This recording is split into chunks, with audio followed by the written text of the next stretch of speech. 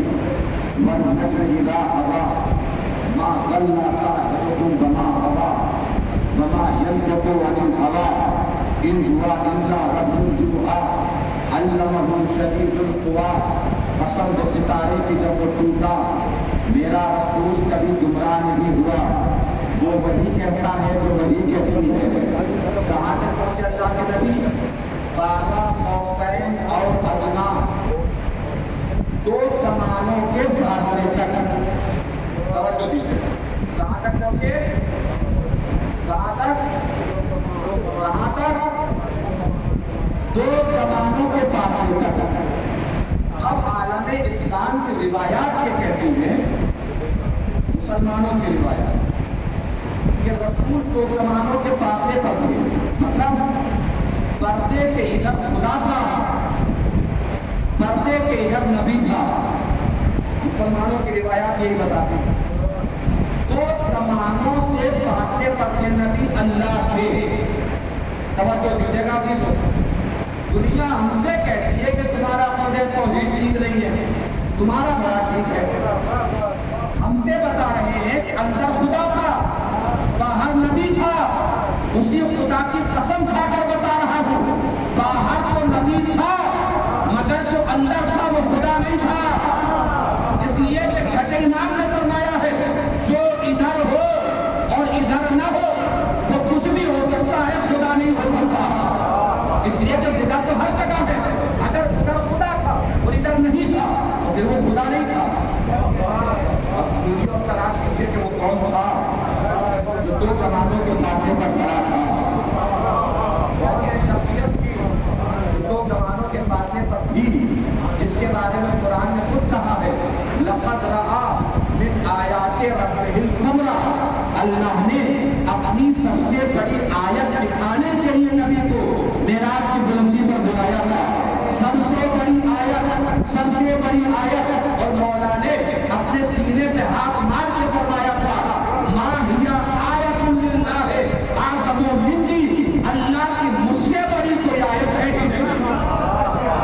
اس سے بڑی اللہ کی کوئی آیت ہے کہ نہیں؟ کتنی بلندی پر تھے نبی؟ صحابہ کا حسین تک پہنچے دو کمانوں کے فاصلے پر. اب میری طرف نظر رکھیے، میری طرف دیکھیے. دو کمانوں کا مطلب کیا ہوتا ہے؟ کمان بنتی ہے ایسے، ایسے بنتی ہے نا. یہ تو کمان کی تصویر ایسے بنتی ہے. یہ ہے کمان کی تصویر، ٹھیک ہے.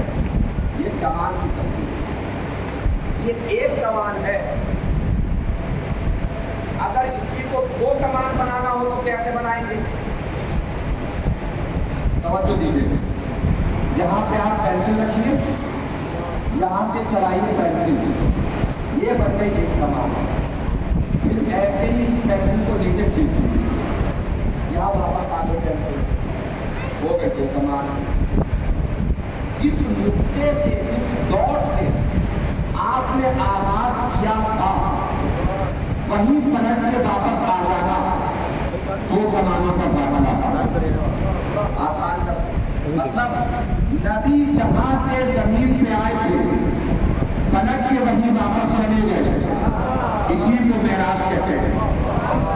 جہاں سے آئے تھے پلٹ کے وہیں پہ واپس چلے گئے. اس کو کیا کہتے ہیں؟ معراج کہتے ہیں. اسی لیے اللہ نے فرمایا یا ایھا النفس المطمئنہ ترجعی الی ربک راضیۃ مرضیہ. اے نفس مطمئنہ پلٹ اپنے رب کی طرف. نبی سے یہ نہیں کہا کہ آ جا، نبی سے کہا پلٹ گیا. آپ یہاں آئے ہیں کہ پلٹ کے آئے ہیں؟